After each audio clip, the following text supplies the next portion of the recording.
Hey guys, tonight we're setting off under 1,000 stars, tracing the winding, sun-hardened trails of the ancient Arabian Peninsula.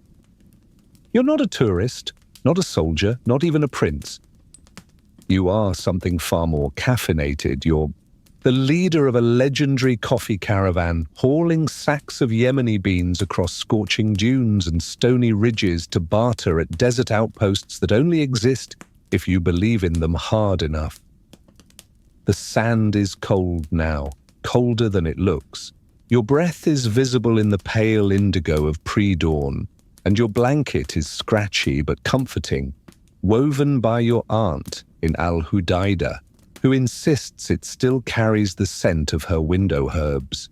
You rise before the camels do, before even the owls call it a night. So before you get comfortable, take a moment to like the video and subscribe, but only if you genuinely enjoy what I do here. Let me know in the comments where you're watching from and what time it is where you are. Now dim the lights, maybe turn on a fan for that soft background hum, and let's ease into tonight's journey together. You rub your eyes with the back of your hand, fingers rough from rope work. The embers from last night's fire are still faintly glowing, and someone, probably Marzin, your second youngest apprentice, has already started the water for coffee. A good sign. Fewer scorpions and more initiative. A kettle, blackened with stories, hangs over the flame. The scent of ground beans mixed with crushed cardamom pods starts to drift into the air like a whispered promise. You add a pinch of saffron, you always do. Some say it's wasteful. You say it's the difference between routine and reverence. You check the stars. Still Orion high in the west. That means you're on time. You do not wear a watch. You wear time in the way your body has learned the desert's breath. One by one, the camels begin to grumble. You walk among them, patting their shaggy necks, whispering nonsense that they pretend not to understand. You check their saddles, touch their hooves. Each one has a name. Al-Rafiq is the leader. His name means the companion. You joke that if he ever dies, you'll retire. No one laughs when you say it. You make your way to the packing area. Rolled carpets, sacks of coffee beans, triple wrapped in goatskin, smoked bundles of incense wrapped in parchment, clay pots with secret stash labels. The young ones scramble to secure the load while grumbling about how heavy coffee is for something that makes you feel so light. Historians still argue whether these coffee caravans actually transported beans over such vast distances, or whether wheat or beans mostly moved by boat, but your aching back and the sleepy laughter of your crew say otherwise. You catch one boy, Yusuf, trying to sneak an extra pouch of dates into his bag. He insists it's for spiritual fortitude. You raise an eyebrow and let him keep it. Fortitude is fortitude after all. A rumor's been circling camp, something about a trader 2 days east who fell ill after drinking poorly roasted beans. You shake your head. That's why you roast your own. No shortcuts, no belly aches, and definitely no burnt bitterness to shame your good name. You throw the last of the morning embers into the sand, leaving no trace. The sky lightens to a pale blue silk. Your heart, despite the years and blisters, beats a little quicker. There is something about the start of a journey that still makes you feel 17 again. In your youth, this stretch of land was said to be cursed by a jealous jinn. Today, it's just another patch of sand. You tie your headscarf tightly and glance once more at the ridge. The road calls and you, lucky you, get to answer. The fire is out, the embers cold, and your caravan stirs like a waking creature. You hear the rustle of cloth as tents are collapsed, the low huffs of camels being coaxed upright, and that familiar clang-pour stir rhythm from the kettle as the second brew of the morning begins. There's an art to the first hour. This soft chaos where trade meets tradition and caffeine is the only god anyone listens to. You don't shout instructions. You never have. A nod here, a raised brow there, and the apprentices fall into line. Except Marzin, of course it's Marzin, who's put his turban on inside out again. You sigh, pull him aside gently, and fix it while teasing him that if he were a camel, he'd have wandered into a scorpion nest by now. He grins sheepishly. The others laugh. The morning tension breaks. You make your way to the central load, 30 sacks of roasted Yemeni coffee beans, rich with the scent of earth, smoke, and lemon. Your nose doesn't lie. The roast is even good. No surprises. You pat the burlap and whisper, "Don't embarrass me," as though the beans had ears. They might if half the things you've heard about coffee are true. See, there's an old legend that the Prophet Muhammad was given strength by coffee during one of his night vigils. Scholars debate it. Some dismiss it outright, while others suggest that if it didn't happen, it should have. You prefer that version, the poetic one. You pass by the saddlebags next. Each camel's gear is like a living diary, patched pouches, carved wooden toggles, frayed ropes repaired with thread from a wife or sister.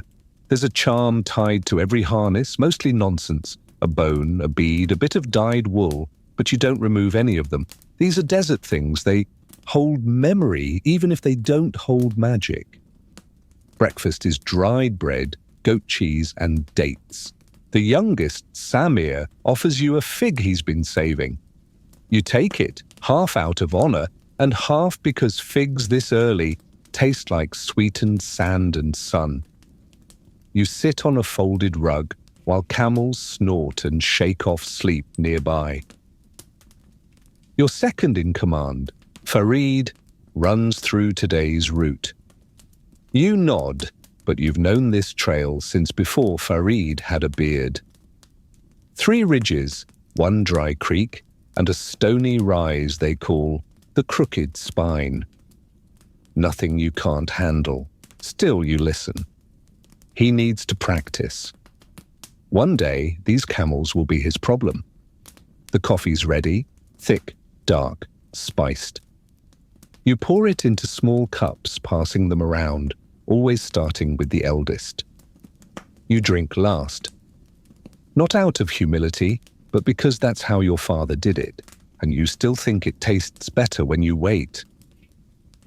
Mainstream historians will tell you that Arabian coffee trade exploded in the 15th century out of Mocha, Yemen's port city, and that caravans like yours were just one spoke in a vast wheel of commerce.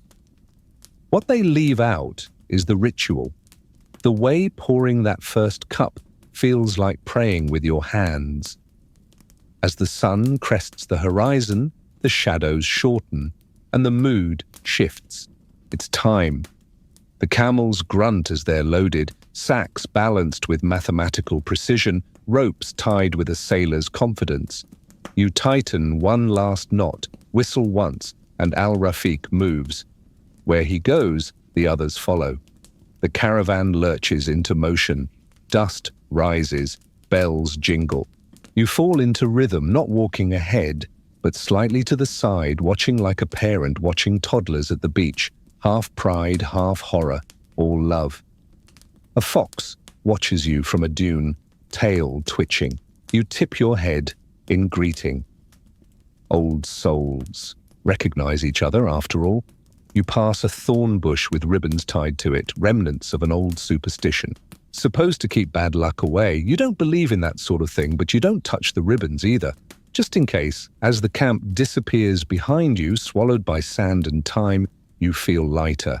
Not just because the coffee sacks are riding camels instead of your back, but because this is your place. Not the tents, not the markets, the in-between, the journey. And as Marzin tries to whistle like you do, fails miserably, and then pretends he meant it to sound like that, you shake your head and smile. This is how a caravan begins. Not with a shout or a trumpet, but with quiet grins, boiling coffee, and dusty dreams. The sun creeps higher, casting golden light across the dunes as you lead the caravan out of the palm-shadowed safety of the oasis. The transition is stark. Just moments ago, you stood under swaying trees and dripping well buckets, and now it's only horizon, heat, and the faintly musical clatter of camel hooves on packed earth. This is the part of the day you secretly savor. The great in-between, where the road is yours and the world feels like it was built solely to carry your footprints. Your caravan stretches long behind you. 20 camels, 6 apprentices, 3 full traders, and 1 utterly unnecessary loot that you've tried to leave behind more than once, but which always seems to reappear tied to someone's bedroll.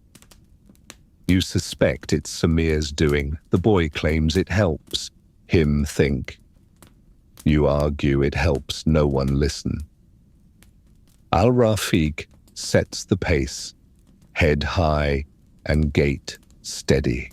The younger camels mimic him, as if afraid he'll judge them, which frankly he might. You walk just ahead of the first pair, boots sinking slightly into the softer ridges of sand that weave like lazy rivers across the land. Today's goal: clear the first stretch of salt-crusted plain and reach the edge of the Black Ridge before midday. Easy in theory. Except nothing is truly easy in the desert, not even walking. The wind whispers across the dunes, rearranging them like a bored god brushing their fingers through silk. One of your traders, Karim, breaks into a chant, low, rhythmic, designed more for the camels than the humans. The beasts seem to like it. They plod with just a little more pride. You join in on the refrain, your voice hoarse but steady. The chant is old. Older than the coffee trade, older than borders. Some say it was first sung when humans still bartered salt for stories. Historians still argue whether the earliest Arabian coffee caravans were truly land-based or primarily maritime affairs, shipping through the Red Sea and beyond. What they don't argue is the economic force the beans carried. By the 16th century, Yemeni coffee had become a prized commodity across the Islamic world, and routes like yours weren't just pathways through sand, they were arteries of influence, gossip, medicine, and myth. The sun climbs fast, the horizon wavers, you squint ahead and see the dark smear of the volcanic ridge in the distance. Good, but the salt pan stretches before you like a mirror laid flat on the earth. That kind of terrain fools the eyes. You call for a short break before the reflection tricks someone into walking off path and into the illusion. The camels kneel with theatrical groans. The apprentices drink in gulps, cheeks puffed, lips cracked. You sip slowly. No water wasted. Your skin, covered by linen and instinct, feels the heat without surrendering to it. A small lizard scuttles across the sand. Samir tries to name it. You tell him not to. Names have power, and that one looks like trouble. You glance at the sky. A hawk circles, maybe 2. Farid joins you with a folded map. You humor him, though you know the path better than any map could pretend to. Maps are for when the stars are hiding. Today, the sky is honest. The caravan rises. You whistle again, sharper this time. Movement resumes. The salt gives way to gravel, the first sign of the ridge. Small stones crunch underfoot. 1,000 voices of dust singing beneath your tread. One of the camels sneezes dramatically. Probably Al-Muzamil. That beast has allergies to everything except drama. You check his load, balanced, but he's walking with a limp that's more emotional than physical. You make a note to inspect his hoof at the next stop, maybe give him an extra fig or a lecture. You think about the coffee sacks you always do. They're not just trade, they're identity. Beans grown on terraced hillsides kissed by morning fog, roasted over acacia wood, ground by stone and measured by memory. Your family's beans are said to carry the scent of cinnamon, even when none was added. You've never confirmed it. You don't need to. A breeze kicks up from the east. You can taste dust on your tongue. You wrap your scarf tighter. The first hint of heat shiver begins to rise from the black stones ahead. You call out a warning. The ridge is near and the path narrows. This is where you earn your title, not with commands, but with calm. A bird chirps once, then is silent. You hear the sound of a sandal strap breaking behind you, followed by a creative curse from Kareem. You don't stop. They'll catch up. The desert doesn't wait, and neither do you. The ridge looms closer, its jagged spine a reminder that even the earth gets tired and splinters with age. You feel the day shift. The caravan tightens formation. You tap your staff twice on a flat stone. Tradition, not necessity. The ridge awaits, and beyond it, shade, lunch, and the lies you'll tell each other just to keep things interesting. The stony ridge rises ahead like a wall someone forgot to finish, jagged and dark, scraped by centuries of wind and worn by thousands of hooves. You've crossed it so many times that your boots know every loose rock and secret shortcut, but still you scan the slope like it's new. In the desert, what you assume today might bury you tomorrow. The caravan begins to ascend, slowly, carefully. Camels don't like surprises, and neither do your knees. The slope is steep but manageable as long as everyone stays in rhythm. Al-Rafiq grunts his approval of the path you've chosen, or maybe disapproval. With him, it's always the same sound. You pretend it's gratitude. Stones slide underfoot. You signal to the rear trader, Yasser, tall and ever distracted, to watch his spacing. Last time he lagged behind, he lost 3 sacks of incense to a crevice and nearly his sandals too. You don't want a repeat of that. The incense wasn't even that good. The higher you climb, the more the air smells of iron and dust. Wind whistles through the stones like a flautist with a grudge. One of the apprentices starts humming a tune in counterpoint. It's off-key, but brave. You let it live. Near the top, you pause by a flat boulder for a moment's breath. You run, your fingers across a carving, ancient, half-worn. Could be a tribal symbol, could be a warning, could be someone bored 1,000 years ago with a sharp rock and too much time. Historians still argue whether such etchings are navigational markers or spiritual graffiti. You think it's both. Everything is both out here. The apprentices gather nearby, pretending not to be winded. Marzin pretends hardest. You hand him your water skin and tell him not to faint until the descent at least. He nods solemnly and nearly trips over his own feet as if to prove your point. Now comes the trickiest part. The narrow crest where one wrong step sends your goods tumbling into a dry ravine filled with blackened shrubs and broken promises. You walk first, staff tapping with purpose. The wind here always tries to knock you sideways like it's testing your confidence. Below, the world stretches flat and vast. You can see the salt pans behind you, shimmering like ghosts. Ahead, scrubland, less. Reflective, more reliable, you prefer it. Too much shine makes men arrogant. You've seen it. Your thoughts drift to your grandfather who once crossed this ridge during a sandstorm and emerged on the wrong side, missing a toe and gaining a story. He told it differently each time. Sometimes it was a snake, sometimes a misstep. Once it was divine punishment for drinking the last of the coffee before dawn. You always like that version best. You glance at your boots. All toes accounted for. The caravan makes it across without incident, unless you count Yasser stepping into a patch of thistles and cursing in 3 languages, 2 of which he doesn't actually speak. You smile and say nothing. Language is fluid. When your foot hurts, the descent is easier. Gravity helps. So does the promise of shade at the base. The path widens, camels loosen. The boys stop pretending to be warriors and become boys again, kicking rocks and telling half-true stories. You pass a crevice where an old trader once claimed to have seen a desert spirit, tall, cloaked, hovering over a goat skull. Fareed scoffed when he heard that tale, but you don't.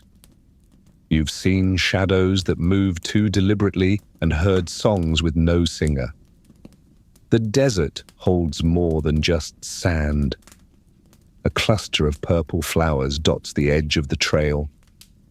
Unexpected. You stop for a moment. You've learned to respect anything that survives here in color. Samir tries to pick one. You shake your head. Beauty belongs to the place, not the pocket. Halfway down, you hear it. A faint bell. Not one of yours. You halt the caravan with a raised hand. Everyone quiets instantly, even the camels. You listen. Again. Ting ting. Off to the west.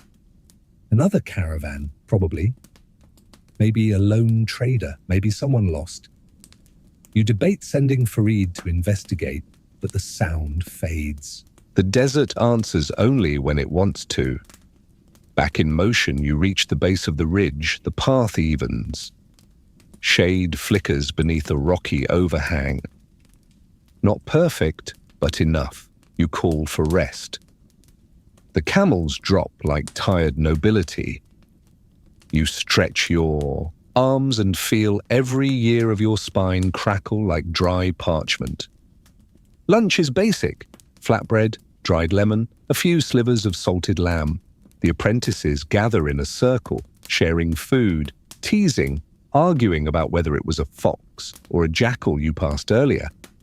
Historians still argue over that too. You sip water, lean against the rock, and watch the horizon. You've made it. Past the first trial of the day. The road still stretches long, and the sun is not kind, but your feet are strong. Your camels louder than your doubts, and the beans you carry are worth more than gold in the right hands. Somewhere, a hawk cries. Again, you raise your cup in a toast. To the ridge, to the silence, and to not losing a toe. The ridge behind you, the day now ripening toward its heated core, you guide the caravan toward a midday halt beneath a stand of thorny acacia trees. Their shade is sparse, patchy, hardly luxurious, but in the desert, even a sliver of shadow feels like a palace roof. You raise your hand again, the familiar signal, and the caravan slows. Camels groan in grateful unison as they begin their slow descent onto folded knees. This is the moment when the heat becomes personal. It climbs your back, finds the folds of your tunic, lingers behind your ears, and dares you to move too fast. You don't. You've learned. In the Arabian desert, haste is a myth, just like the jinn that supposedly guard the deep springs. Everything happens slow, or it doesn't happen at all. You lay your rug beneath the tallest acacia, its thorns arching above like nature's broken chandelier. The apprentices scatter nearby, some collapsing dramatically, others using the paws to tighten straps, check camel hooves, or pick thistles out of their robes with exaggerated groans. Mazin declares he has a sunstroke, a broken heart, and possibly a scorpion bite. You give him a date and tell him to chew slowly. Scorpions hate good manners. Lunch is humble but grounding. Dried figs, flatbread still slightly warm from the morning fire, a hard cheese that smells like confidence and regret, and a handful of walnuts wrapped in palm leaves. You bite carefully once you cracked a molar on a smug little pebble hiding in your bread, and you still don't forgive it. You sip warm water from your skin. It tastes like leather, time, and survival. Historians still argue whether ancient Arabian traders preferred goatskins or camel bladders for water storage. You've used both. You have opinions, none of them pleasant. Nearby, Samir tries to coax a curious falcon from a branch using a strip of dried meat tied to a stick. The bird eyes him like he's an amateur illusionist. You watch, amused. Falcons are symbols of power here, especially in the south. Some traders believe a falcon sighting means good fortune. Others say it means someone's about to lose a chicken. You don't keep chickens, you pull out your notebook. Just a few pages wrapped in leather, each inked with looping records of trade, names, weights, debts, and the occasional doodle of a camel with exaggerated eyelashes. It's not for accuracy, it's for rhythm. You like to feel the journey in your hands, not just your feet. The acacia groans in the breeze. Somewhere far off, a wind starts to rise. Dust curls in the distance, like thoughts you haven't had yet.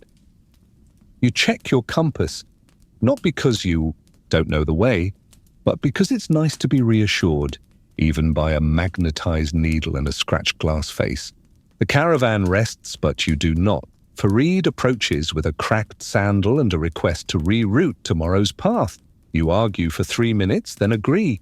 He's right. The old well might be dry this season, and if it isn't, it's haunted. Probably both. Again, opinions. You lean back on your elbows, staring up through the acacia. The sky between thorns looks like broken glass, blue and sharp. You remember a trader once telling you that acacia sap was used in ancient mummification. Rituals. He said it like it was charming. You said it sounded sticky. He never brought it up again. Samir finally gives up on the falcon, which flaps off disdainfully. He didn't like my offering, Samir mumbles.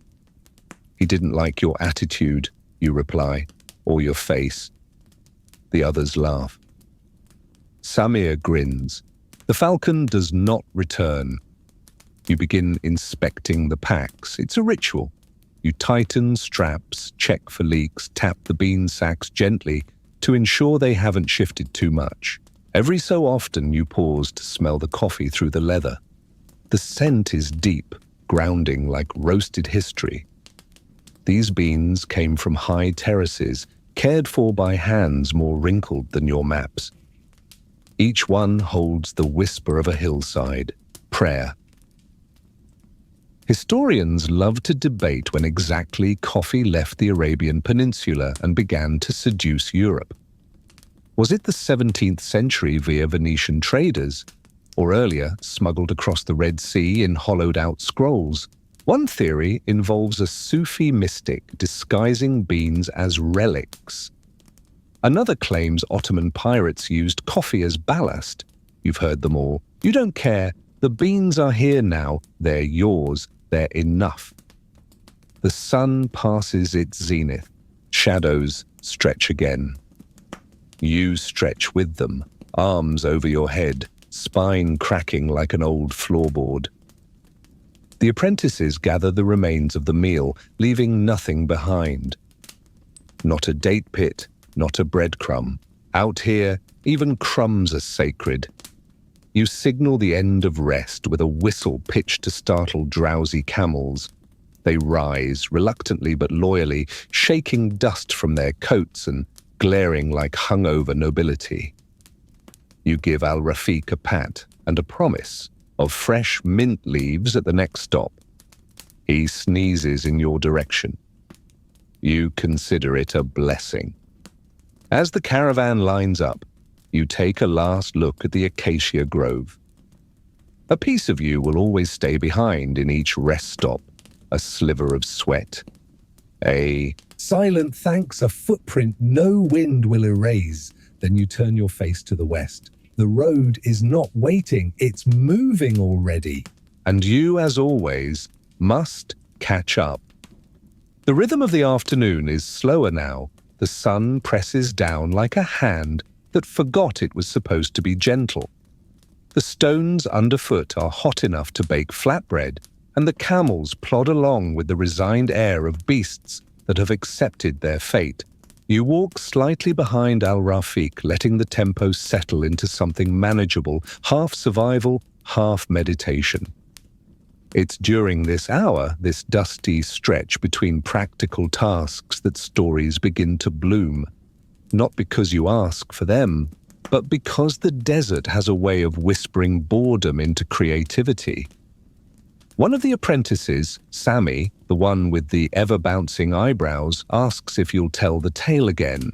You know the one he means, the haunted well of Al-Hijr. You pretend to hesitate, but they already see the glint in your eye. They shift closer, still walking, but listening with their whole faces. Long ago, you begin, a trader stopped at the well with 7 camels and returned with only 6, and one of those was humming. The boys laugh. He dropped a rope into the well and heard it echo back, as if something was climbing up the other way. He waited 3 hours, pulled the rope. Only the bucket returned. Inside it was a fig. Mazin gasps dramatically. A cursed fig, a very ripe fig, you say. He ate it. Did he die? No, but the next morning he spoke only in proverbs. For 20 years. Historians still argue whether wells in ancient trading routes were believed to be sacred or simply valuable due to scarcity. The truth, of course, is both. When water hides beneath earth in a place that burns your sandals by midday, it becomes holy by necessity. And yes, some of them do hum when no wind blows. The stories continue. Each apprentice shares one. Tales of talking camels, spice jars that sing, coffee beans that sprout legs and walk away if you insult them. One swears he saw a trader with a beard so long he stored scrolls in it. You allow them their nonsense. It's important. During a pause, Farid offers a story from his uncle about a caravan that vanished into the empty quarter, only to reappear. 10 years later, unaged, with their beans still warm. You raise an eyebrow. Beans warm after 10 years? Magic fire in the sand, he says, grinning. Or very good insulation. You all laugh, and for a moment, you forget the heat. That's the true purpose of caravan tales. Not truth, not even memory, but relief. The kind of laughter that trickles into the cracks of exhaustion and makes you forget how long you've been walking. A beetle crosses your path, black, glossy, determined. You point it out. There, you say, that's a better navigator than half the traders I've known. Mazin squints at it. What's it called? Shahram, you say confidently. He owes me 2 sacks of pepper. The beetle climbs over a rock and disappears. Still avoiding his debts, you mutter. The boys snort with laughter again. You spot an outcrop ahead, a cluster of low stones arranged in a semicircle, a waypoint. Traders sometimes build them out of boredom or superstition. You touch the central stone and add a pebble of your own. For luck, you explain, or to confuse the next person. In truth, you like the ritual. These little markers, sometimes shrines, sometimes jokes, dot the trade routes like freckles on the desert skin.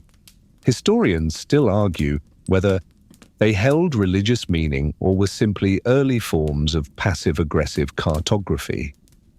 Either way, they make the road feel a little less lonely. The path bends westward now. A patch of thorn brush gives way to open gravel. The wind picks up. Again, you wrap your scarf tighter. Farid mutters that the clouds forming near the horizon could mean a sandstorm. You nod. You've seen it too. Not today, probably, but maybe tomorrow. You file the thought away like a knife in a belt. The apprentices fall into a quiet lull. The stories have softened their steps. Even the camels seem less agitated. That's when you begin your favorite game. All right, you say. If you could trade one sack of beans for anything, what would it be?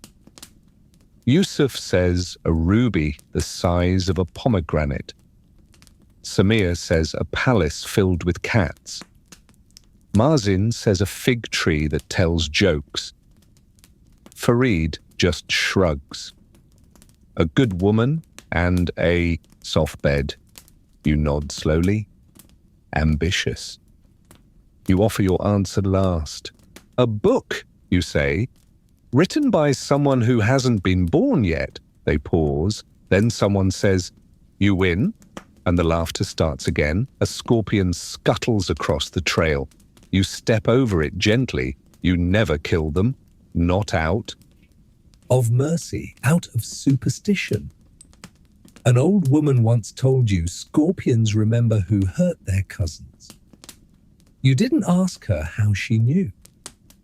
You didn't want to know. The shadows lengthen slightly. The sun begins its long descent behind your left shoulder. You see the red clay cliffs in the distance, signaling the edge of the trade post territory. Still some hours away, but close enough that your body begins to anticipate rest. Your ankles hum with the knowledge. The boys begin humming again too, quietly now, a lullaby for their feet. And you? You keep walking. You're not thinking of the trade post, not yet. You're thinking of that beetle, of the fig in the well, of a warm book written in the future. You're thinking of how lucky you are to lead this caravan, this story, this day. The afternoon deepens, and with it comes a change in the air, a subtle tension that brushes your cheek like a whisper from an uncertain future. You don't need to say anything. Farid already knows. He looks skyward, scans the horizon, and gives you a slight nod. The wind has shifted. Not enough to shout about, not yet, but enough to prepare. You tap your staff twice against the trail, and the apprentices fall back into practiced movement, tightening headscarves, adjusting goggles, tugging hoods into place. Camels shuffle uneasily. Even Al-Rafiq snorts once, as if to say he's already seen this film and didn't like the ending. What's coming might be nothing, might be a flirtation of grit and gusts. Or it might be a full-fledged sandstorm, the kind that makes men forget their names and camels walk in circles praying for divine Wi-Fi. You've marched through 4 such storms. That's enough for one lifetime.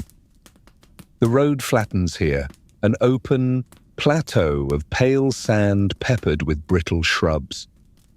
No cover, no mercy. You slow the pace. Conserve the energy. Keep the line tight and your eyes sharper than a trader's handshake.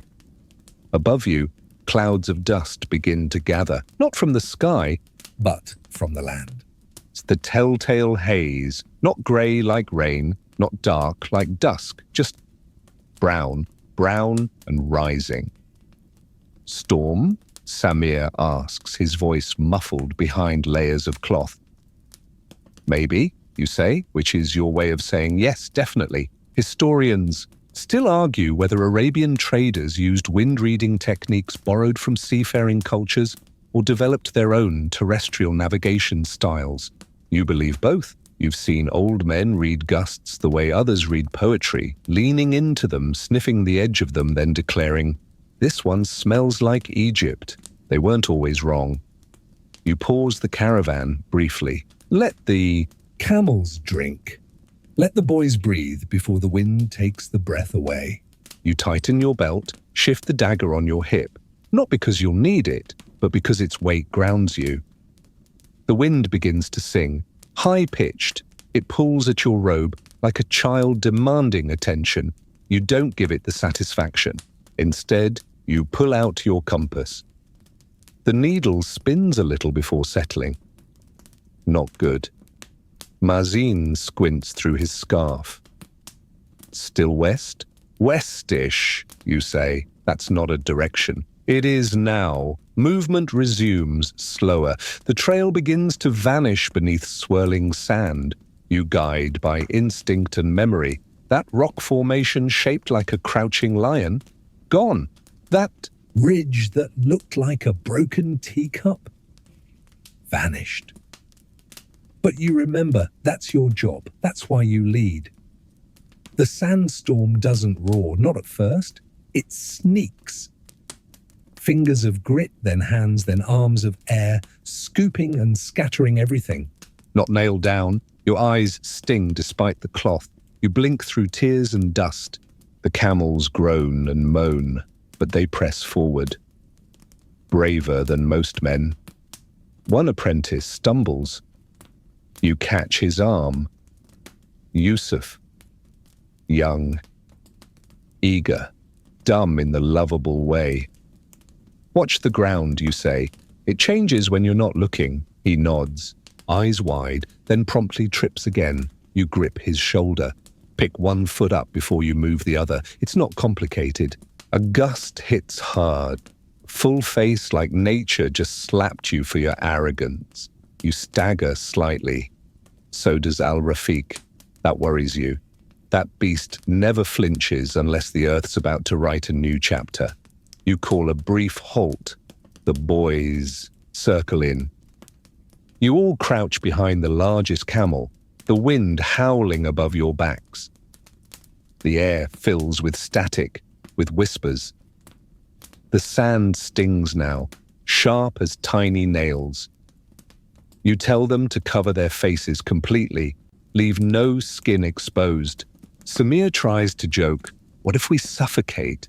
You reply, "Better than sneezing sand for a week." They laugh weakly. You smile anyway. A weak laugh is still a laugh, and laughter is the desert's oldest defiance.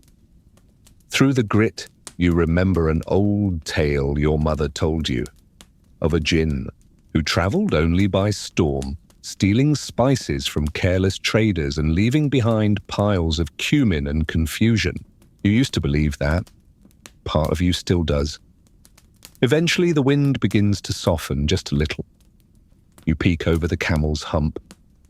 Visibility, 30 paces. Not great, not hopeless. You signal to stand. You lead again. The storm hasn't ended. It's just gotten bored with you, for now. You regroup the caravan, squinting for signs of the trail. There, a ridge, a notch, something familiar. You walk with deliberate care. The storm could return in minutes. It might just be watching, waiting for your guard to drop. Mazin coughs up what looks like a spoonful of sand. "I think I've swallowed a dune," he mutters. "Be grateful," you say. "That dune was free." The boys laugh again, this time louder. You let the sound ride ahead of you like a banner. The wind continues to tug, but gently now, like an apology. The sky, once thick and swirling, begins to clear at the edges. You see blue again, then gold.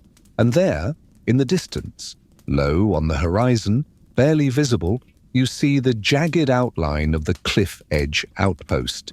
The next destination, the checkpoint between you and profit, you and relief, you and the end of the day.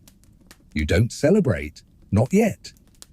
You adjust your scarf, grip your staff tighter, and say aloud, "One more push."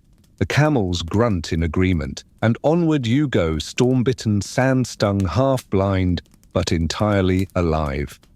The cliff-edge trade post emerges from the haze like something conjured by tired minds and half-believed maps, perched crookedly atop a rocky shelf. Its walls are made of stacked mud bricks patched by generations who didn't believe in symmetry. A few palm fronds flap lazily from the roofs, tethered to posts that creak in the breeze like a forgetful uncle recalling his youth. You recognize it instantly, the patched canvas at the entry flap, the faded blue paint of the old well, the crooked wooden sign that still insists this place is called the Honest Scale, though you've never once seen anyone use a scale. Honestly here, you signal the caravan to slow. Camels raise their heads. They know. The scent of dried dates, manure, and the faintest whiff of frying onions meets you before the guards do. These are not soldiers, not really. Just two men with mismatched spears, sitting cross-legged under a woven awning, playing dice and arguing. About, of all things, whether in the afterlife, dust or dew, one asks the other. Dew, his companion insists. Even the angels sweat. You nod as you pass, and one of them salutes you with a chunk of flatbread. That's the welcome you get when you've passed through the same post a dozen times and only caused 2 minor scandals. You lead the caravan through the outer circle, a series of stone-walled pens for camels, shaded loosely with nets, made from stitched-together fishing gear. A few other caravans are already there, one from the north, bearing olive oil and dried fish, another from the west, heavy with textiles that smell suspiciously of mildew and ambition. You guide your camels to a corner pen, away from the main fray. Al-Rafiq stomps once and settles without complaint. The others follow. You check their straps, their eyes, their breaths. No injuries, just sand, sweat, and a very vocal protest from Al-Muzammil, who now believes he deserves a song in his honor for surviving the storm. You promise to write it someday. The apprentices unload the sacks, each marked with your seal, a crescent around a stylized bean, branded into the leather like a signature written in fire. You brush the dust from one and breathe in, still fragrant. Still yours? You make your way to the central market square. Square is generous. It's really more of a lopsided circle, surrounded by awnings, tents, crates, and every imaginable form of container. Traders from a dozen regions call out in a dozen dialects, all offering deals too good to be true. Frankincense fresh from Dhofar, papyrus that doesn't tear, spices that cure heartache and hiccups. Historians still argue whether these outposts functioned as permanent market towns or transient settlements that pulsed with life only during peak trading seasons. This one? It's a bit of both. Half the vendors live here year-round, married to the dust. The other half seem to dissolve into the sand between market days, only to reappear next time with more goods and fewer teeth. You move through the crowd like a fish through reeds. Everyone knows you. A few nod, some call your name, one yells, "Out! Still selling beans? I thought you'd be Sultan by now." You respond without stopping. "Still smelling like goat? I thought you'd find soap by now." The laughter follows you. You head to the scale tent. Not because you trust it, but because tradition demands it. The keeper, a man with the approximate size and charm of a well-fed lizard, greets you with a squint. "Same load as last time?" he asks. "Better," you reply. This time the beans sing. He snorts but gestures you forward. You weigh one sack, he nods. You exchange a handful of coins for a chit that proves nothing but satisfies everyone's desire for protocol. One day, you'll frame those chits and hang them in a house by the sea. Next stop, the bartering circle. Here, things get interesting. You lay out a spread, 5 sample sacks, opened and fanned like treasures. One contains a medium roast, nutty with a hint of cardamom. Another, dark roast, nearly black, rich with oil and legend.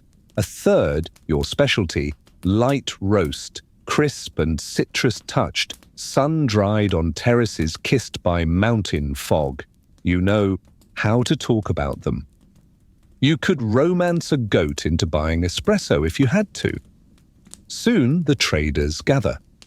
A merchant from Oman inspects the beans with a jeweler's eye, pinching, sniffing, muttering about moisture.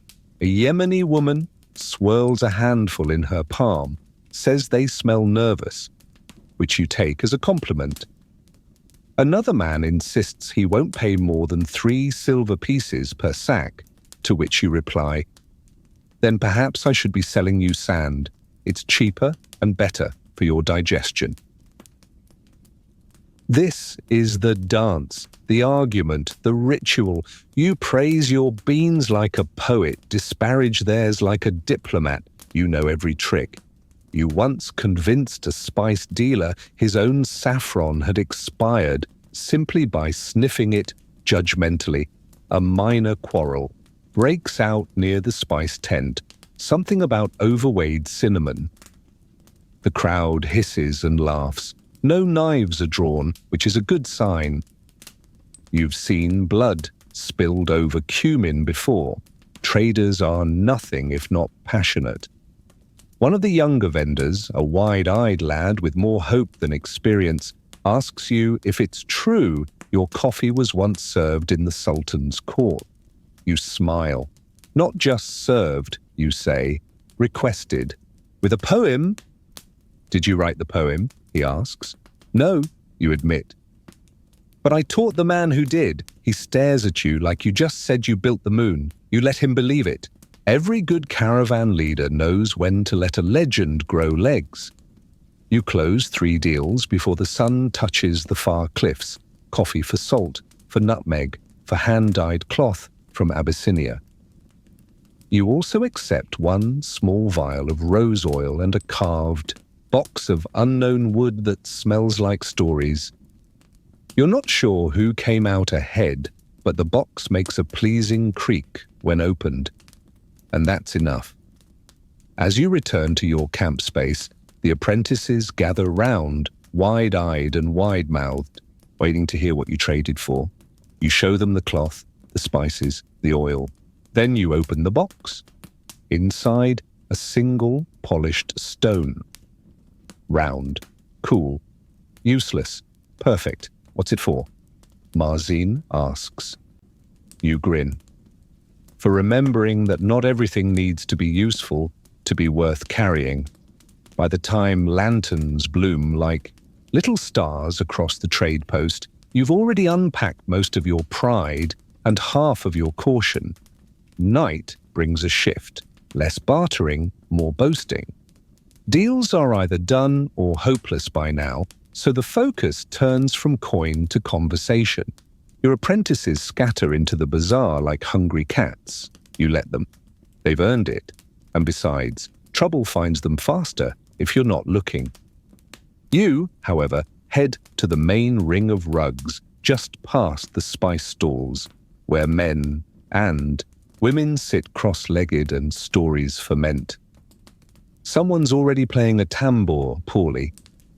Another person passes dates around in a copper bowl so dented it might as well be a moon crater.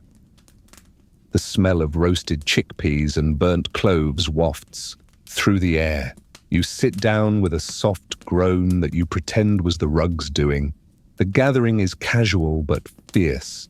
Here, reputation is sharpened by wit and dulled by wine made from fermented camel milk, technically illegal in some regions, but spiritually endorsed by everyone who's had a hard week.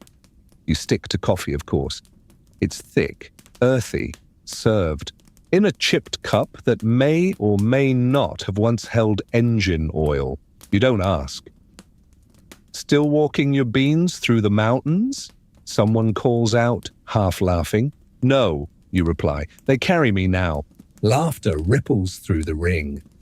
Then comes the part you love, the great debate. Not politics, too dangerous, not war, too depressing, but the eternal, glorious argument. What's worth more, coffee or dates? A trader from the north claims, dates sustain life, grow anywhere, and don't require grinding or boiling. They're the original travel food, he shouts, waving one like a scepter. A merchant from Oman shakes his head. Dates are for peasants, coffee is for poets. Doesn't just fill the stomach, it wakes the soul.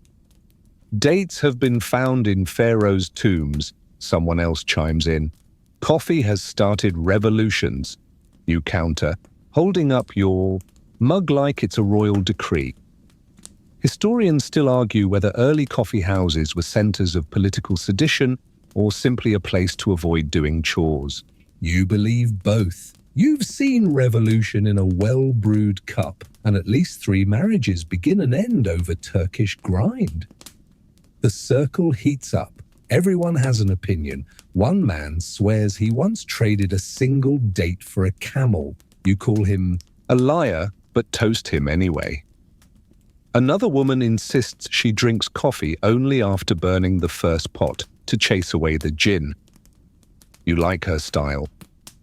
The tambour player tries to start a tune, fails, apologizes, then blames his broken thumb. He has all 10 fingers, but nobody challenges him. In these circles, performance is more important than fact. You catch Farid's eye across the fire. He's nursing a cup, half smiling. He rarely speaks in these settings, but when he does, people lean in. Tonight, he says nothing. You understand. Some nights are for listening, for soaking in the rhythms of trade and memory and mildly illegal music. Then, a moment of surprise. Mazin appears at your side, holding an instrument shaped like a flattened pear. I bartered for it, he says, proud and out of breath. Only cost me 1 belt, 2 figs, and a promise not to return. He strums it once. The sound is not awful. You allow a nod of approval. He takes that as permission to start playing. He improvises a song about the journey, about the sandstorm, about Al-Muzammil's dramatic moanings. The crowd chuckles. Someone offers him a fig. He bows like a prince. It's then that an older woman, her hair wrapped in 9 scarves and her eyes, sharp as flint, leans toward you. Tell us, she says, what's the secret to your coffee? You smile. Sun.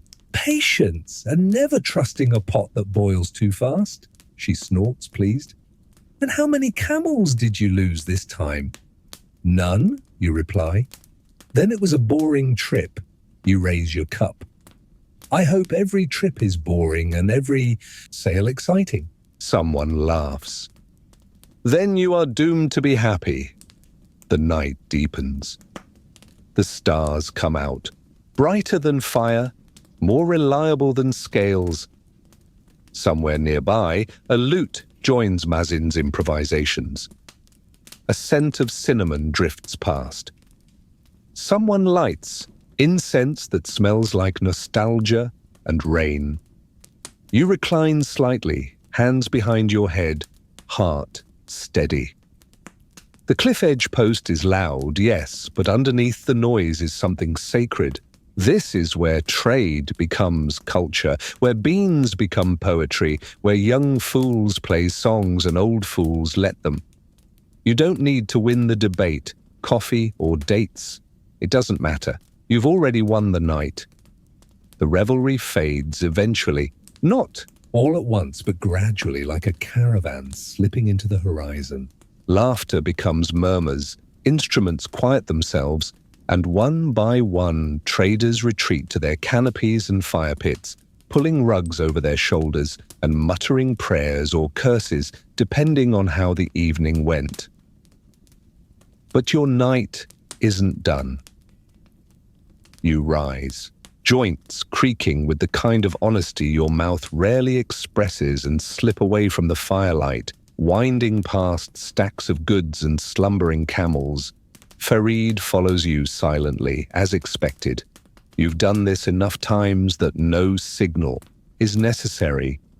There's a path between two storage huts, half collapsed and covered in ivy, that hasn't realized it's not welcome here. You duck beneath a leaning beam and emerge into a smaller courtyard behind the trade post, a place for quieter dealings, deeper shadows, and the kind of conversations that never show up in ledgers. Waiting beneath an arch of weathered stone is a man wrapped in striped indigo robes, his face hidden but his posture unmistakable. You've known him for years. You've traded coffee for spices, advice for secrets, and once, very awkwardly, your boots for a sack of peppercorns that turned out to be mostly pebbles. You forgave him eventually. The boots were cursed anyway. Late, he murmurs, voice dry as bark. Never late, you reply. Only wisely delayed, he chuckles and gestures to a rug between you. Farid stays back, watching the perimeter like a hawk wearing sandals. You and the man, his name is officially Nassif, though you suspect that's only one of several, sit and talk. No money changes hands yet. First comes the story exchange. This is tradition, and traditions are better than contracts. You tell him of the sandstorm, the beetle named Sharam, and the debate over dates versus coffee. He responds with news of a caravan lost near the southern cliffs. No trace, just wheel ruts that vanish mid-path. Jinn, he says. You say bandits, he says both. You don't argue. Finally, you get to the real reason for the meeting. There's a shortcut, Nassif whispers, leaning close. Cuts 3 days between here and the sea. Old route. Forgotten. Dangerous. You raise an eyebrow. How dangerous? Enough to make the profits worthwhile. Historians still argue whether ancient Arabian trade routes shifted often or remained fixed, like invisible roads across the centuries. In truth, they did both.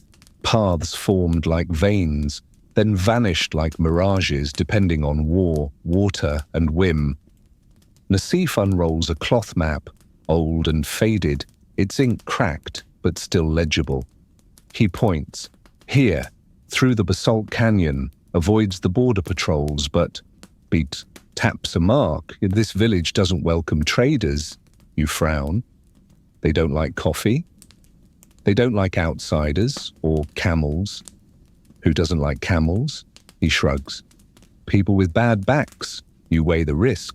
The reward would be significant. Fresher delivery, first claim at the coastal market, and a chance to undercut those loud-mouthed ivory traders who think roasted beans are just for priests and poets.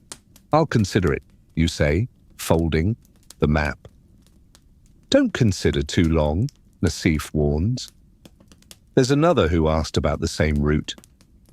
Left yesterday. You stand, brush dust from your knees. If I die, you can have my best saddle.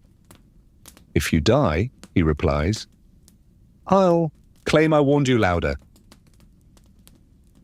You return to your caravan just as the moon rises fully. The night is calm now, calm in that suspicious way that feels like the desert is inhaling before something big. You check on the apprentices. Samir is snoring with his face buried in a sack of nutmeg. Marzin has rolled out of his blanket and onto someone else's foot. No one wakes. You light a small oil lamp and walk the lines of camels, running a hand along each one. They respond with soft grunts, the occasional grumble. Al-Rafiq eyes you like he knows you've been making plans without consulting him.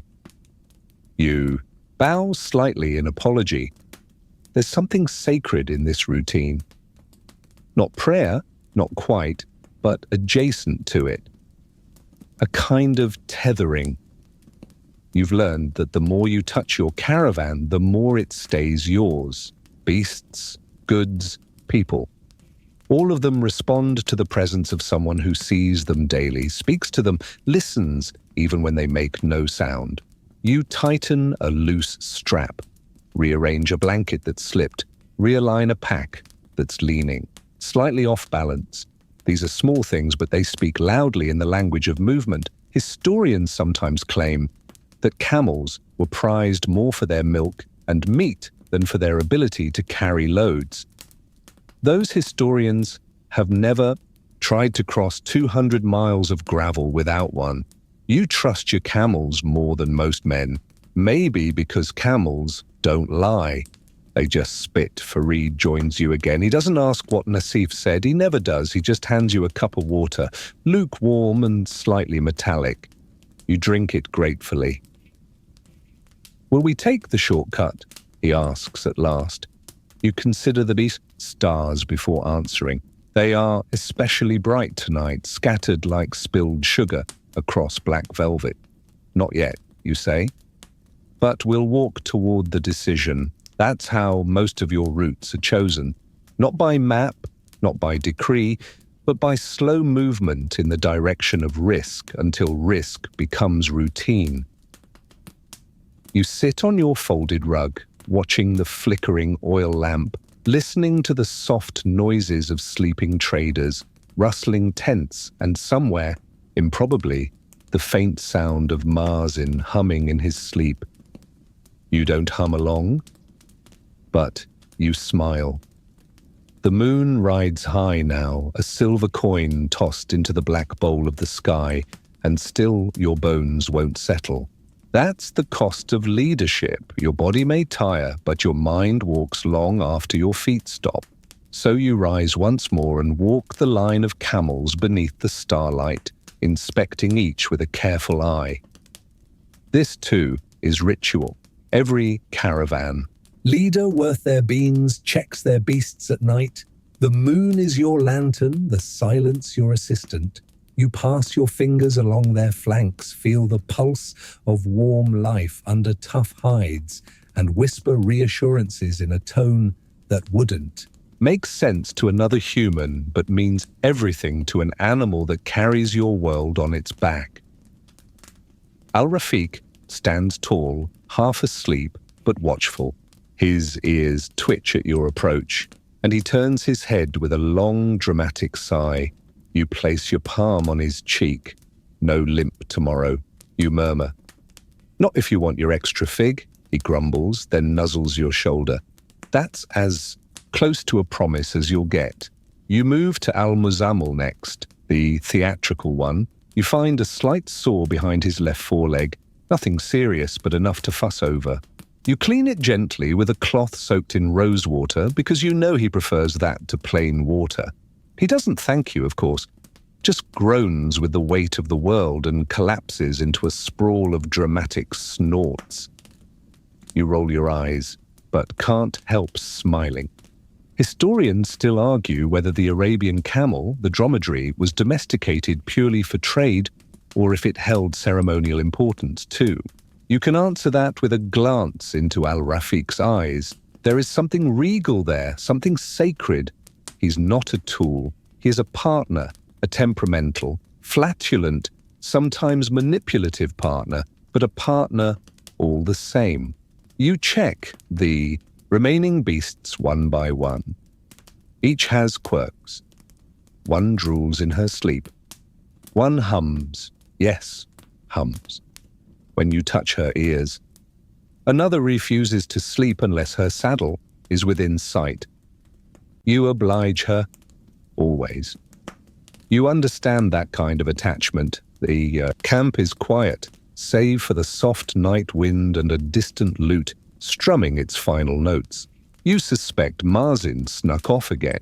He's developing into a fine caravan hand, despite, or perhaps because of, his incurable need to turn everything into a song. You'll have to teach him the silence too. There's an art to that as well. You return to your rug, settle cross-legged with your journal, and begin scribbling notes by oil lamp.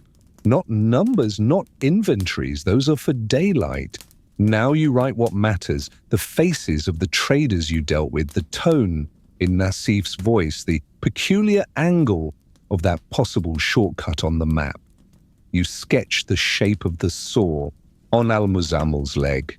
You draw the beetle again, Shahram, in all his six-legged glory. You note how many stars were out tonight, even if it's just for your own comfort. One page is reserved for what you call the truth of the day, a single line written without judgment. Tonight's line: a man who cannot sleep because of wind will never outrun a storm.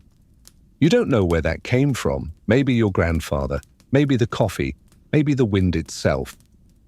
A noise draws your attention. Soft steps, hesitant. Samir approaches, blanket draped over his shoulders, eyes wide in the lamplight. "I couldn't sleep," he says, unnecessarily. "Then don't," you reply, gesturing for him to sit. He plops down beside you, hugs his knees. After a silence too long to be casual but too short to be awkward, he asks, "Do you ever get scared?" You pause, pen hovering. "Sometimes," you admit.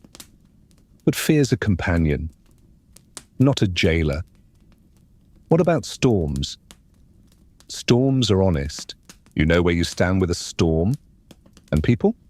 You chuckle. "People are sandstorms in disguise." He smiles, then goes quiet again.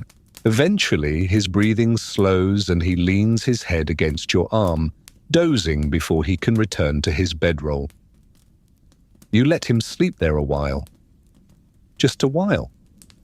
The lamp flickers. Your eyes blur. But still you sit, writing one last line beneath your notes.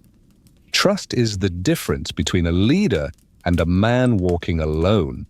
You cap the ink, fold the journal, and lie back on your rug, arms crossed behind your head.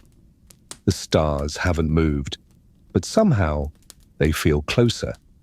The cold comes suddenly in the desert night, like someone flipping a coin and deciding the world's warmth is no longer your concern. One moment, the earth is holding on to the last of the sun's glow. The next, the chill slithers in, quiet, determined, seeping through cloth and bone. It's the kind of cold that doesn't ask permission. It just settles into your joints like an old debt come calling. You rise before the others, not out of duty, but habit. Always before the first light, before the first camel stirs, before Marzin begins singing in his sleep again. This time, you wake to the sound of one of your apprentices snoring into a spice sack. Not ideal, but not new. The sky is still dark, a navy curtain flecked with faint stars beginning to blur. You wrap your scarf tighter, pull your cloak closer, and light a small, careful flame. Not for heat, though it helps, but for clarity. Fire makes shadows honest. You move through the sleeping camp like a ghost. The camels are still. Even Al-Muzamil, usually the first to moan about the temperature, is quiet, nose tucked under his neck, dreaming perhaps of a world without riders or ropes. You begin your final inspection of the night. The last pass before the first movement. You check the packs tight, secure. Not a grain spilled. You check the ropes, worn but strong. One has frayed slightly. You replace it with a new one, tying the knot your father taught you. The knot that holds under weight, time, and betrayal. Farid stirs nearby. He rises soundlessly, joins you without a word, and begins checking the water skins. You work in tandem, practiced, like two hands, from the same wrist. Winds changed. he murmurs.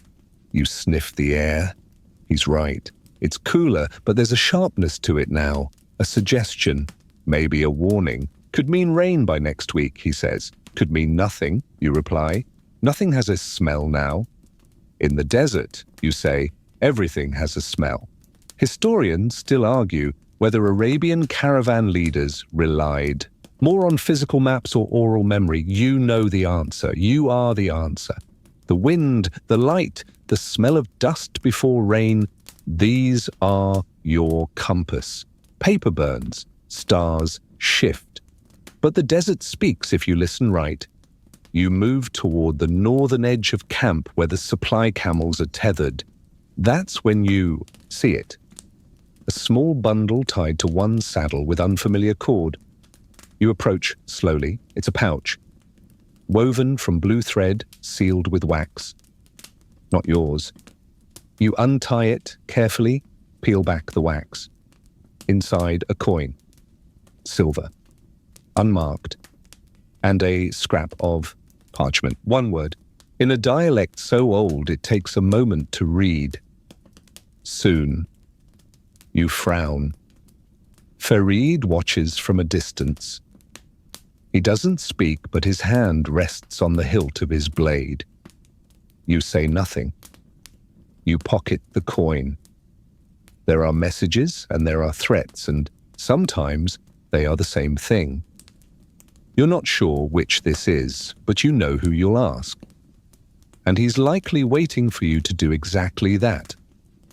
The camp begins to stir now. A coughing apprentice, a grunt from a camel, the scent of warming water and crushed cardamom. Morning begins in layers. You watch as it peels back the dark, slowly, deliberately. Marzin groans from under a blanket. Is it already morning? He croaks. No, you say. It's still last night pretending to be morning. Go help Farid. He stumbles off, rubbing his face like someone who's never trusted daylight. You take a moment to breathe in the quiet before it evaporates. Your mind is still on the pouch, on the word, on the coin. This isn't your first veiled message, but it's the first in years. And always, always at the cliff edge post. You look out at the horizon, where the trail stretches west, toward the sea, the ports, the next buyers. But your gaze drops lower, south, toward the basalt canyon, the forbidden shortcut. Nassif's whispered path, everything points that way now. The wind, the coin, the word, soon. You roll your shoulders, crack your neck and whisper to yourself, so be it. The apprentices gather now, forming the morning circle. You join them, standing with your hands behind your back, like the father they never asked for, but somehow respect. You look each of them in the eye. Samir tries to stand taller. Yusuf is still chewing something, probably from last night's fire. Farid stands just beside you, still quiet, still ready. Today, you say slowly, we take a different road. They look at each other, then back to you. Shortcut? Marzin asks, eyes wide. Shortcut. You confirm, he grins. Will there be ghosts? Only if we walk too fast, you say. And with that, the caravan begins to move. Al-Rafiq stands tall, leads the way, as always. The camels follow. The boys adjust straps, mutter prayers, whisper jokes.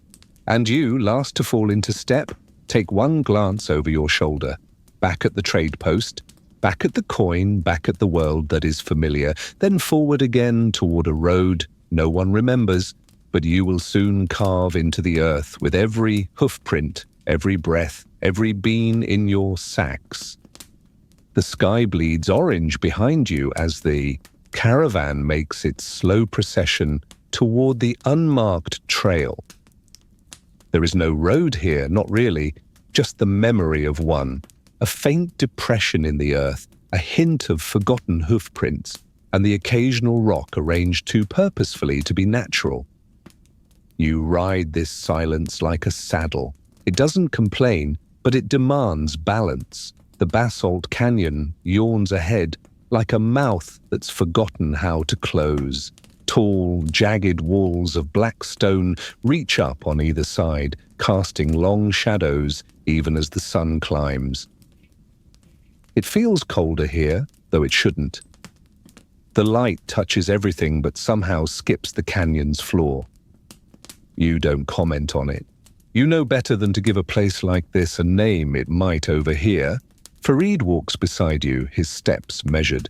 The apprentices are unusually quiet. Samir hums once and is immediately shushed by Marzin, who never shushes anyone. You smile despite yourself. Fear makes philosophers of fools and monks of mischief. As the caravan enters the canyon, sound changes. Everything is muted, muffled, as if the air has become a thick fabric draped over the world. The camels walk slower, ears twitching. Even Al-Rafiq, who's been known to growl at his own shadow, hesitates. You press forward, glancing at the map Nassif gave you. It's accurate in the way dreams are. Broad shapes, vague distances, no compass rose. You follow instinct and rocks, and the way the earth feels beneath your boots. Half an hour in, you pass a pile of stacked stones that resemble a seated figure. You don't look too closely. Some things prefer not to be acknowledged. Historians still argue whether such formations were waypoints or warnings, or perhaps devotional altars to desert spirits. You've decided it depends on the day. Today, it's definitely a warning. You nod to it, quietly, respectfully, like you would to a sleeping beast with too many teeth. The canyon narrows, the light dims, the path becomes a tight squeeze between two rock faces where even the camels must walk single file. The walls are carved with marks, runes, etchings, handprints. Old, some familiar, some not. You recognize a merchant's symbol etched in a circle. You also recognize a scratched-out version beneath it. Someone was betrayed here. Or buried. Or both. The boys whisper now. Yusuf swears he saw eyes watching them from the rocks. You tell him it was just like playing games. Then you check the rocks yourself. You don't see eyes. But you see a fresh track, small, human-shaped, barefoot, heading in the same direction as you, not part of your group. You say nothing. You just keep walking. An hour later, the canyon widens again, revealing a basin of cracked earth surrounded by ledges. The place is oddly circular, too perfect. You call a halt here. Lunch, you announce. No one complains. They unload the baskets, roll out cloths, and sit in a tight circle. You eat dried figs, flatbread, and olives soaked in brine. Farid doesn't eat. He watches the canyon walls. Marzin leans toward you. You think we're being followed? Yes, you say plainly. He swallows hard. Ghosts? Ghosts don't leave footprints. Samir opens his mouth to speak. You raise a hand. Don't sing about it. He closes it again. After the meal, you make a show of checking the packs, tightening, the straps, adjusting nothing. It's a signal. You want the unseen watcher to know you're calm, you're prepared, you're not afraid. The caravan moves again, leaving the basin behind. The path curves upward now, following a ledge that hugs the side of the cliff. It's narrow, crumbly, unfriendly. The kind of trail that forces trust, if not in yourself, then in your camel. Al-Muzammil trips slightly. You catch the load before it topples. He grunts at you in protest, as if to say, I meant to do that. You pat his flank. Of course you did. Far ahead, the pass opens again, revealing a gap in the canyon wall where the light returns full. force. It's blinding after the shadow. You reach it an hour before sunset. Beyond it, the desert again. Open, sun-washed, familiar, a plain scattered with scrub and dotted with dunes. You've crossed this kind of land before, but not from Misha this direction. The apprentices cheer, quietly, just enough to let their lungs believe the worst is over. You stop at a cluster of wind-carved rocks shaped like bent towers. A good place to camp. Sheltered, secluded, defensible. As the sun begins its descent, you light a fire. The warmth is a welcome friend. The tea is bitter, the water warm, the bread stale, but you've never been more grateful for any of it. You take out the coin again. The one from the pouch, Farid notices. Still thinking about that? Yes, you say. Think it was Nassif? No, you murmur. Nassif plays chess. This was someone playing dice. You turn the coin over in your hand. No markings. No origin, just a weight, like a promise you haven't decided to keep. You place it back in your pouch and lean back against a rock. The apprentices are arguing about whether the canyon was haunted or just very persuasive. Marzin insists he heard someone humming in the walls. Samir accuses him of humming to the walls.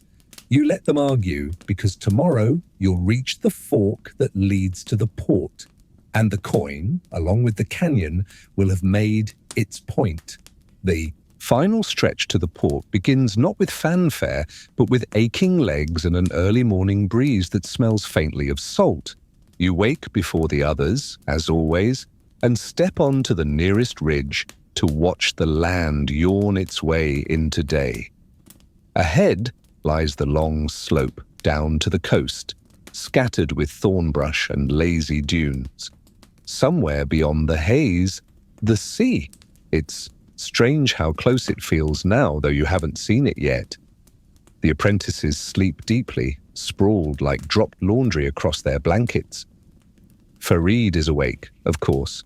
He nods at you from where he sits, sharpening a blade that likely hasn't been used in years but still whispers caution into his hands. You stretch your arms wide, joints popping like quiet fireworks. The sun peeks over the horizon, and, with it, the mood begins to shift. Not just in you, but in everything. The camels stir. Al-Rafiq rises first, regal as ever, as if he too can smell profit on the wind. Breakfast is brief. Tea gone tepid before the first sip. Flatbread with yesterday's, sand still folded inside, and a few preserved lemon slices passed around like coins of laughter. Samir tries to trade his last fig for a joke. No one accepts. He tells it anyway. Something about a merchant, a blind donkey, and a misread map. It doesn't land, but the attempt is appreciated. The road today is kinder, smoother. You almost begin to forget the sharp-edged silence of the canyon, the coin, the message. Almost.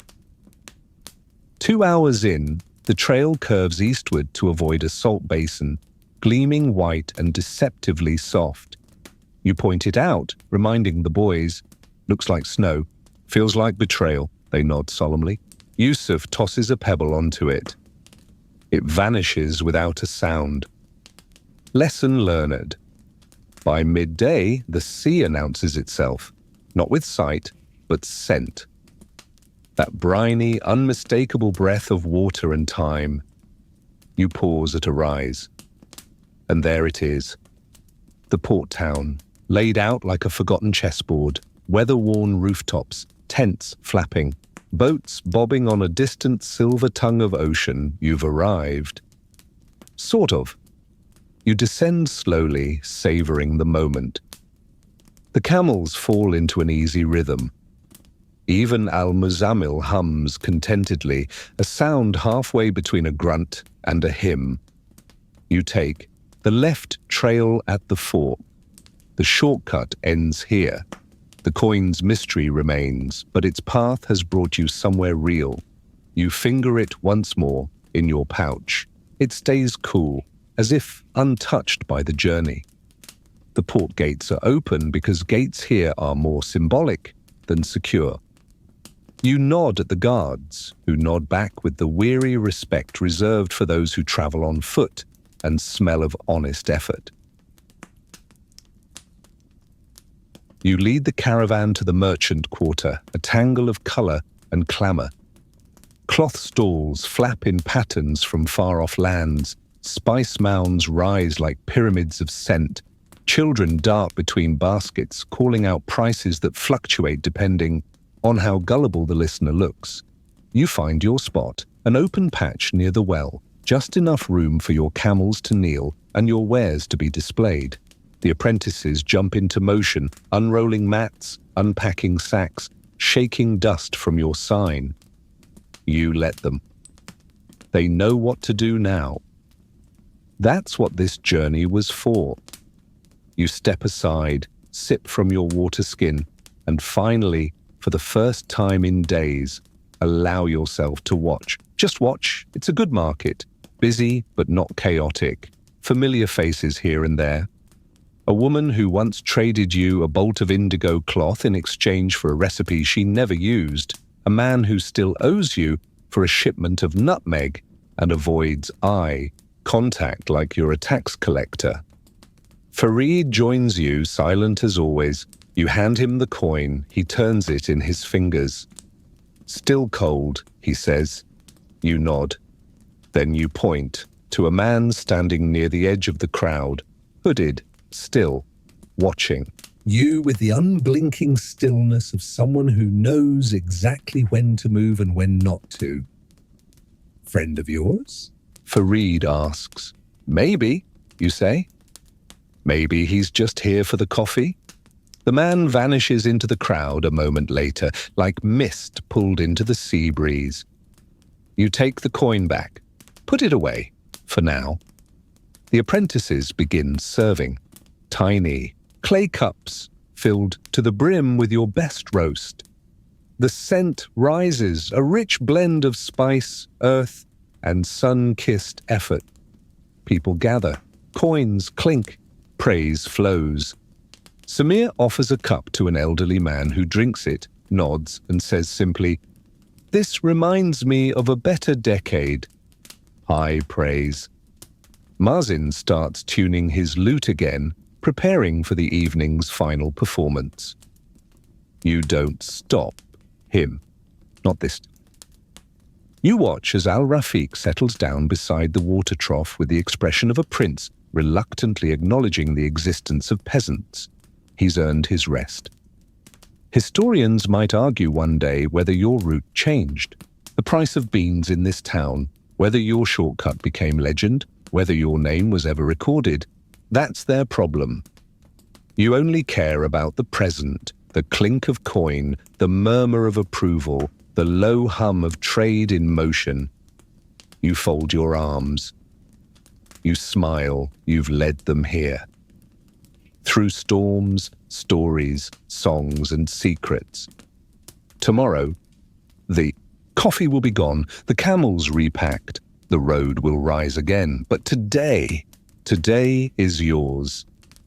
The port glows with evening firelight now, lanterns strung between poles, flames flickering inside clay jars, coals glowing beneath kettles and skewers. You sit beneath a silk canopy, dyed deep indigo, a luxury reserved for those who've made the journey and lived to brew about it. The apprentices are spread out nearby. Mazin, his lute resting on his knee, is singing a song so slow it might qualify as a nap. Samir lounges next to him, pretending not to be moved by the melody. Yusuf is bargaining with a pearl vendor over something he absolutely does not need. You let them drift. The day's work is done. The port has accepted you. Your coffee sold quickly. Too quickly, almost. The roast was strong this time. The spices balanced. That final batch, the one kissed by the storm, had a smoky edge. People whispered about. The cups were small, but the impact was wide. You lean back, sipping the last of your private reserve. It's cooler now, the breeze coming off the sea like a storyteller's sigh. The scent of salt is stronger here, tinged with tar, fish, and the faint perfume of dates left too long in the sun. Fareed joins you again. You don't need to speak. Not immediately. You've spoken enough, but eventually, he says, we'll have to choose a new path back. You nod. Always. You thinking of the canyon again? You consider it. Then shake your head. No. Once was enough. Even the rocks there know our names now. He grins. Shame. I rather liked the humming. You would. You both fall quiet again, content to listen to the sounds of a world that has, for the moment, decided not to test you. Across the square, someone plays a hand drum with gentle precision. It's not great, but it's sincere. That's enough. You take out the coin one last time. Turn it in your hand. It's still unmarked, still cool. You rub your thumb across its surface like a question you've stopped needing answered. Fareed watches you. Still think it means trouble? No, you say. I think it means invitation. He raises an eyebrow. To what? You smile. To the next story, because that's the truth, isn't it? You don't lead caravans for the coins. Not really. Not for the praise or even the beans. You lead them for the in-between, the hours between departure and arrival, between silence and song, between fear and laughter. That's where the story lives. The apprentices return one by one, curling up in blankets beneath the canopy. Marzin sings one final verse, barely above a whisper. Through dust and dune, through stone and sky, the road forgets, but never I.